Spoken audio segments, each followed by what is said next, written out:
The Shark Whisperer is out. I watched it on Netflix. It's a documentary about Ocean Ramsey and her work about interacting with sharks. Very controversial in the science and ocean conservation world, although she captures the attention of many people. Of course, why wouldn't you when you ride a great white shark in the water? This is going to be an interesting review of this. I already recorded an episode. It was 40 minutes long. I'm going to try and make this less. So let's start the show. Hey everybody, welcome back to another exciting episode of the How to Protect the Ocean podcast. I'm your host, Andrew Lewin, and this is the podcast where you find out what's happening with the ocean, how you could speak up for the ocean, what you can do to live for a better ocean by taking action. If action is what you want to take, before we get into the Shark Whisperer and Ocean Ramsey and all that, if you want to take real action, you want to know how to protect the ocean, join the Undertow to join this online community that I'm creating with two other co-founders, these amazing women who are out there trying to do best. We are trying to help guide you to choose better ways to protect the ocean. If you don't know, you can learn about the ocean in this community. You can learn about how to protect the ocean better in this community. Just go to speakupforblue.com/join the Undertow. That's speakupforblue.com/join the Undertow to join the Undertow and do better at conservation. So that's what I want you to do right before we start this. Now let's get into it. Okay, I recorded this episode before and it was 40 minutes long. Did not want to do that to you. I know attention spans are short. We have lots to do. I want you to take this episode for what it's worth. It is a documentary about a woman who interacts with sharks in a bad way. I'm going to tell you that's in a bad way. She doesn't mean to do it in a bad way, but it's a bad way. She harasses sharks. It's what she does, and it's shown on video.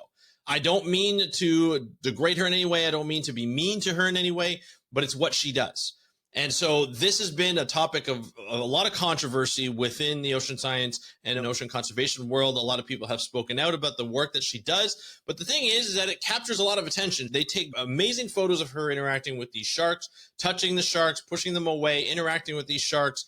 And she puts out some misinformation. So we're going to get into the documentary, what it's about, and what are the problems I have with it, really, in terms of it? And then some of the things that I think we need to learn as ocean conservationists and scientists to say, hey, we need to start capturing the attention of people, and we need to figure out ways to do it that is in a good way. And also some advice for Netflix and who to actually cover. So we're going to talk about that all today. So let's get into it. The movie is about Ocean Ramsey. Ocean Ramsey claims to be a scientist, claims to be a researcher, claims to be a shark whisperer, although she says she's not a shark whisperer in the movie, but the movie says, the title is Shark Whisperer. But essentially what she's done is she's created this company where she goes out and she teaches people how to interact with sharks. She wants to show that sharks are gentle. She wants to show that sharks are not monsters, as some movies like Jaws may have represented in the past, and some people have represented. People are afraid of sharks. That is not a doubt.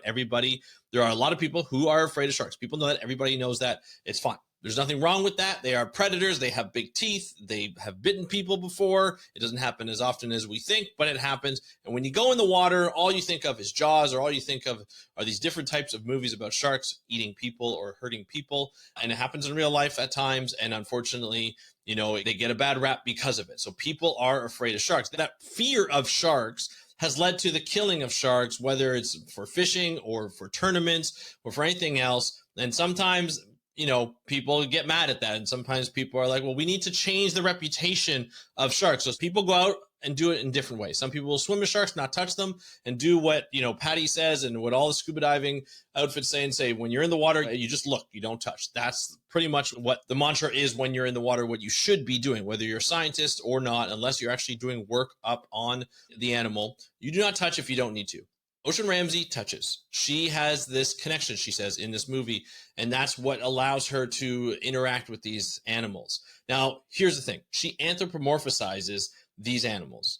Basically, what she's doing, what that means is she's attributing human characteristics to animals where those human characteristics are probably not true.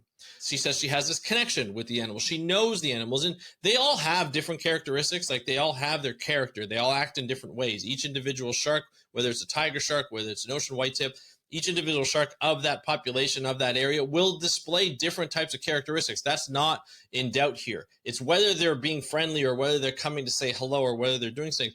These are animals. These are predators. They're coming to check you out. If a shark approaches you, it's checking you out to say, one, are you food? And two, are you dangerous to me? If you're dangerous to me, I'm going to get out. If you're food, I'm going to come check you out even more. And so you see a lot of times in the film, you see, a tiger shark coming up to Ocean Ramsey. She puts her hand out. She says, I'm only waiting until they come to me. Although there's other shots in the video where she's actually touching their fins and things like that. There's a shot where a great white came by, what everybody thought was deep blue. Apparently it's not deep blue, the name of the shark, but it's a 20-foot great white shark. It's huge, and that's what made her popular. She rode this thing. She held onto its fin and rode it, basically swimming with it, and let it kind of drag her around in a very peaceful way. And it went viral, and she claims a lot of things from that. But, that's what happens. She rides them. She holds on to their fins. She essentially harasses them. You should never touch a shark. You never know what you're going to do to that shark. You never know what's on your hands. You never know what's on the shark's skin. There's a lot of dangers that can happen. And plus, you don't want to piss off a shark. Now, she has gone diving with sharks for a long time. She probably has thousands and thousands of hours with sharks in this atmosphere. But the problem is that you never know when a shark's going to turn on you. For example, there is a shark that's in the film where she says she has to watch her at all times because this shark will come up. And normally when she pushes them away, a tiger shark will actually take a long route and come back around and then come visit her again, probably checking her out to see if she's actually food. But this one will come back and turn back around quickly, and she has to be careful of that. This is the thing where I'm saying it's not games these sharks are playing. These sharks are out there to survive.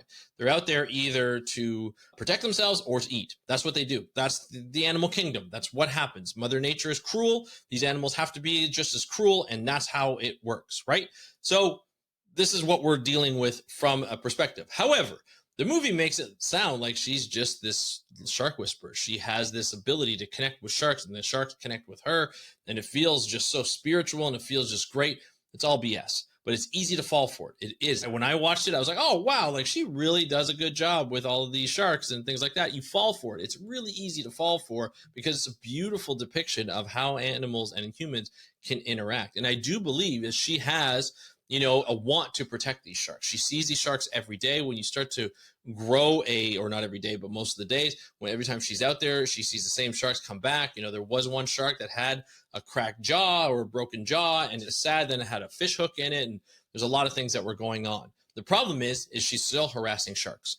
She teaches other people that you can harass sharks and get away with it, and you can't. You just don't want to do that because, yes, she has thousands and thousands of hours in the water with sharks, but other people who don't are going to try this. Not everybody, because a lot of us are like, I'm not getting in the water with sharks without a cage, or even just getting in the water with sharks anyway.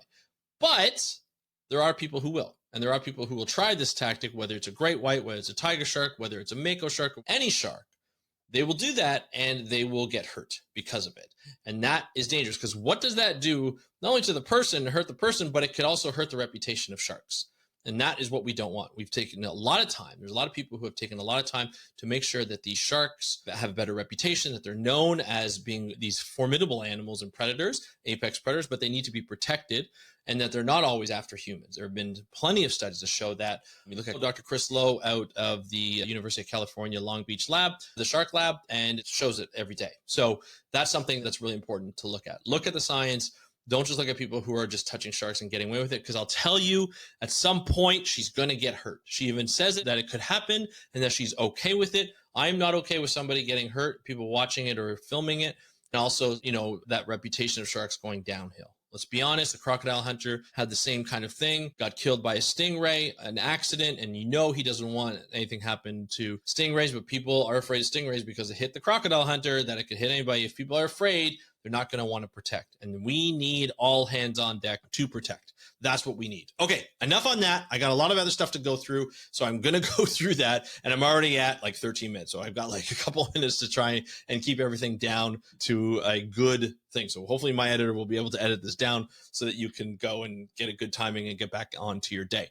Okay, let's talk about the conservation efforts. The one story that really captured my attention was the conservation effort that she talks about of banning sharks in Hawaii, the banning of shark fishing in Hawaii. Now, she talks a lot about conservation efforts, about, finning. She talks about banning finning and how, 100 million sharks die every day. We know the deaths of sharks from finning is going down since it was first reported, but there are other ways that sharks die. A lot is overfishing and unsustainable fishing practices and not, watching them out in the high seas and so forth. There's a lot of stuff that is killing sharks, and still a lot of sharks die each and every day. Shark fishing can be a problem. There are ways that, sustainable shark fishing can happen.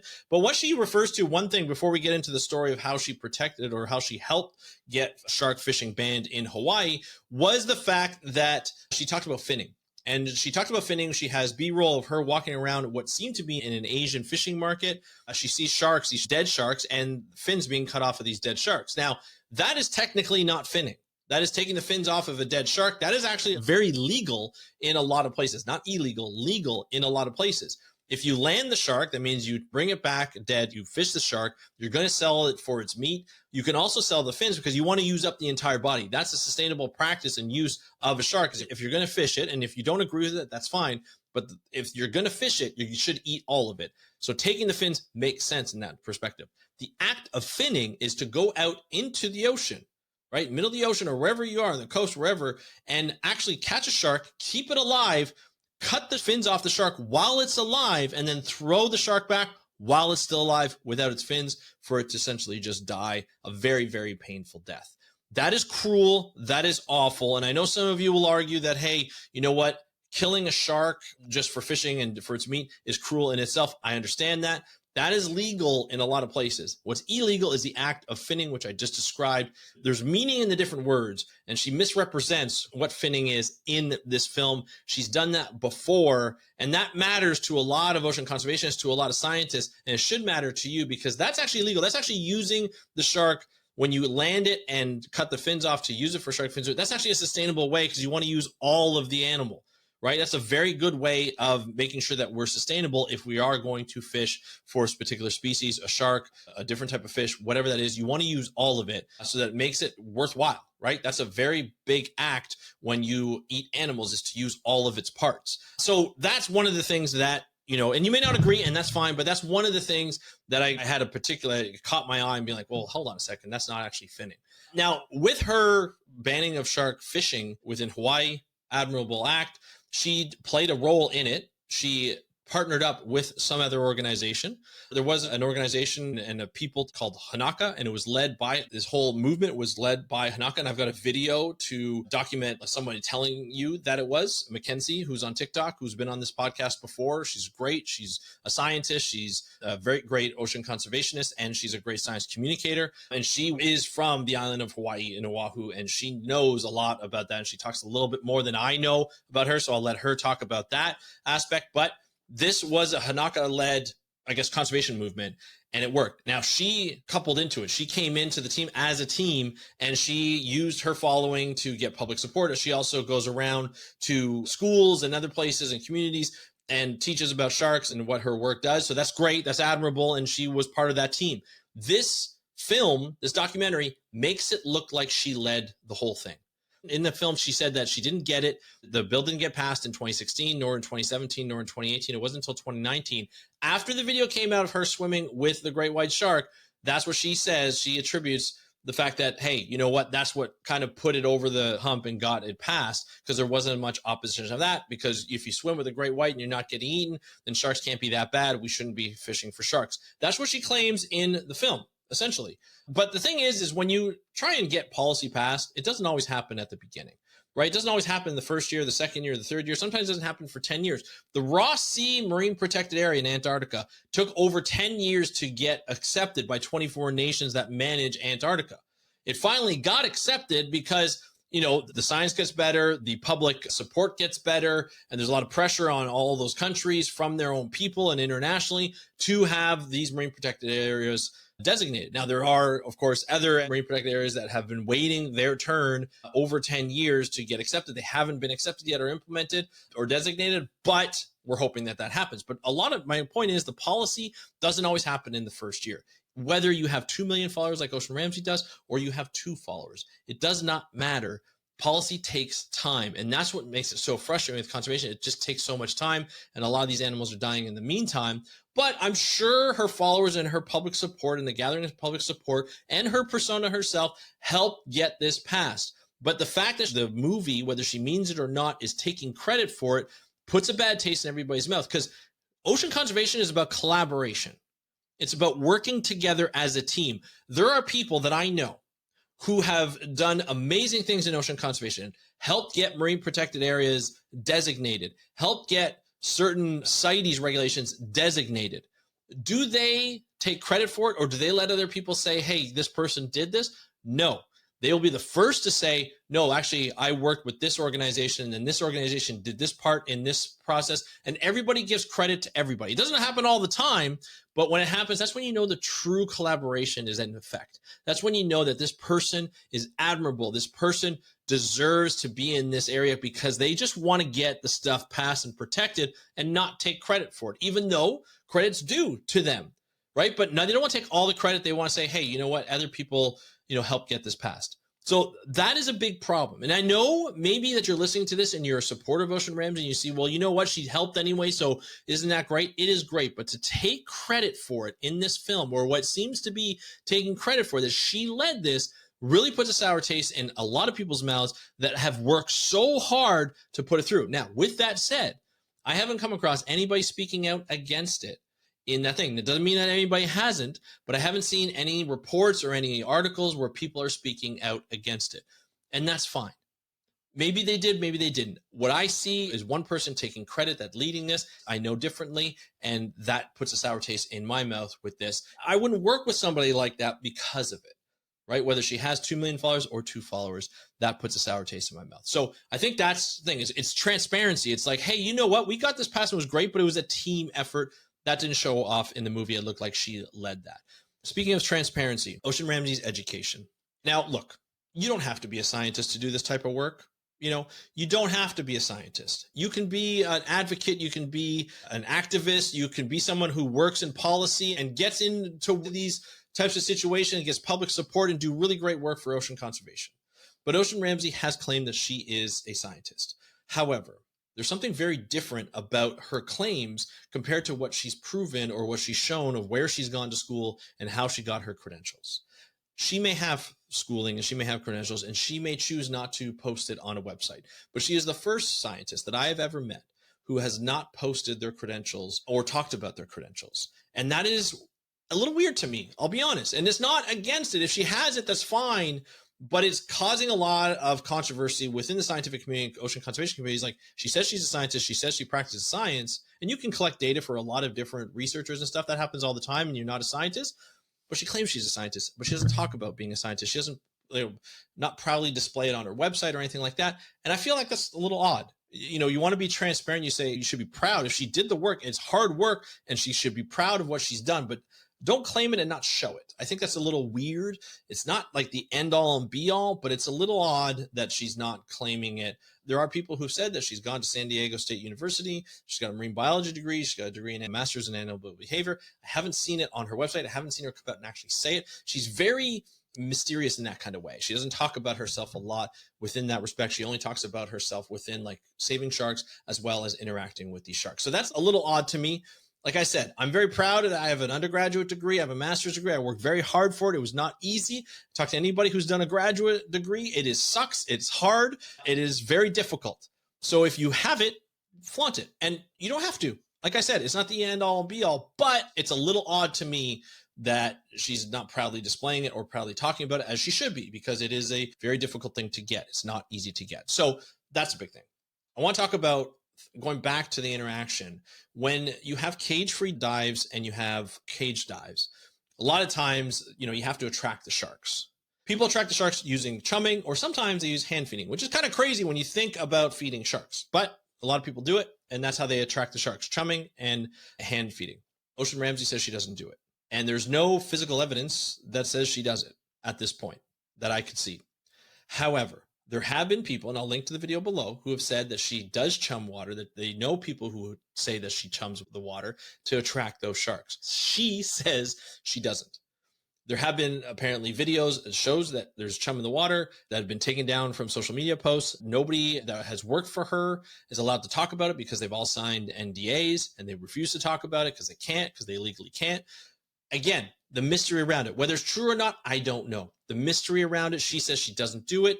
But there's, some people say she does, and there's been some photos that have been shown online of some Sometimes she's been hand feeding and she's taking those down, whether that's just a once in a lifetime thing, or I don't know. Sometimes you can learn from that, but she says she's never done it. She doesn't do it. And so that's a little weird to me. Again, it comes down to the transparency of the thing. So I think that's difficult. Now let's talk about the fact that she's an influencer. She's a big influencer within the ocean space. She has over 2 million followers on Instagram and other places. And a lot of people love what she does. People have watched this movie and they love what she does. They think she is amazing. That's great. They don't know. It's very difficult to know. She doesn't talk about a lot of the controversies. She lets it ride. She talks about the controversies in the film, but it doesn't make it look like that big of a deal. It looks like there's some researchers who are on the film who don't agree with what she does, and they talk about that. So it kind of like when I watched it, I was like, oh, she's actually, facing it head on. She's talking about it, and she just ignores it, and she just does what she does. But there's still like something weird about it. It just didn't sit right with me. But she does have a lot of followers, and those followers have gone after other researchers and ocean scientists and ocean conservationists who have spoken out and criticized her for what she does.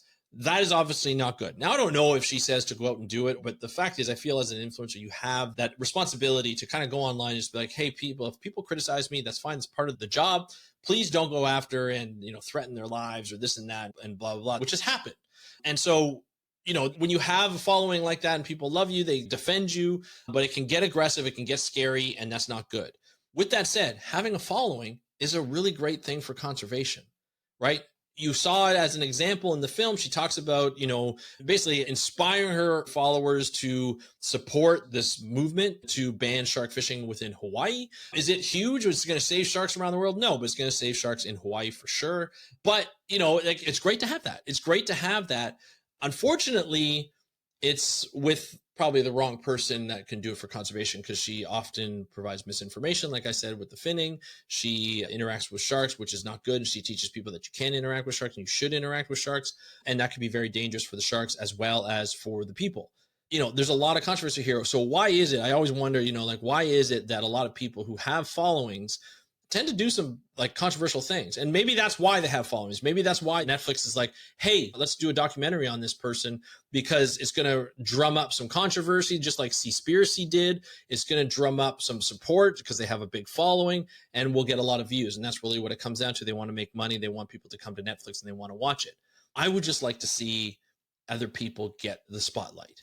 People who have done great work, people who are great people who want to work with others and collaborate and do conservation the right way, and should get the spotlight in front of an audience that has a Netflix type of audience. What I would like to see, I'd like to see Dr. Asha DeVos, who's a marine mammologist out of Sri Lanka, who discovered the only population that I think we know that to this day, I don't know if that's true, but the only blue whale population that doesn't migrate north or south and stays within the Sri Lankan waters, and worked with the government as a woman in Sri Lanka, worked with the government of Sri Lanka to reroute one of the largest ports in the Indian Ocean so that they didn't harm blue whales and other whales in the area. Like, think about what that does. A woman in Sri Lanka, one woman in Sri Lanka, used her ability to do science and conservation and her speaking ability and her ability to inspire people to get a government who probably doesn't really treat women the best to change and reroute the shipping lanes of a port,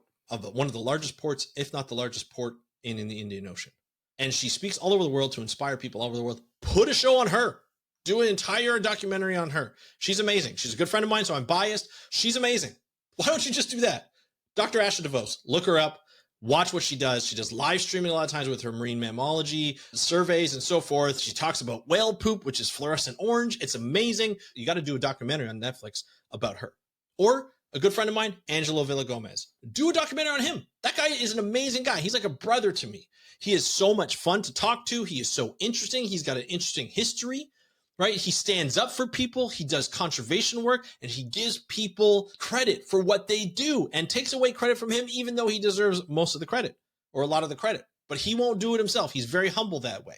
Do these documentaries. That's what I want to see. I want to see people who have done great work in ocean conservation have a great story. It's time that we start elevating people who can really command and inspire an audience, but they need to get in front of that audience. These are the people that these documentaries need to be made. I would love to make them myself. I don't have the ability to do so, but these are the people that I would choose. These are just two of the people that I would choose. There are so many more.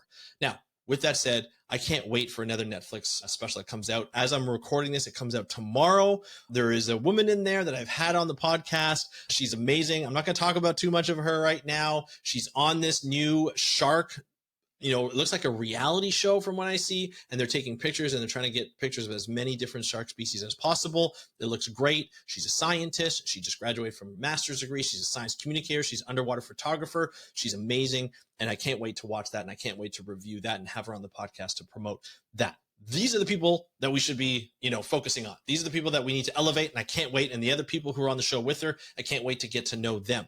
These are some of the great things that we should do. And I want people to watch the show to really say, hey, we need to support shows like this on Netflix and not support too much of shows like we see in Ocean Ramsey, taking credit, spreading misinformation, talking about wildlife harassment. It's not great, right? Showing wildlife harassment, it's not great. This is my episode. This is my review. I would love to hear your thoughts, whether you liked it or not. No judgment here. I want to hear from you. Let me know in the comments below on YouTube. And of course, if you're listening to this on your favorite podcast app, you can get a hold of me. Go to speakupforblue.com/contact. Fill out the form, goes right to my email, or you can DM me on Instagram at How to Protect the Ocean. I want to thank you so much for listening to this episode of the How to Protect the Ocean podcast. Have a great day. I'm your host, Andrew Lewin from the True North Strong and Free. Have a great day. We'll talk to you next time, and happy conservation.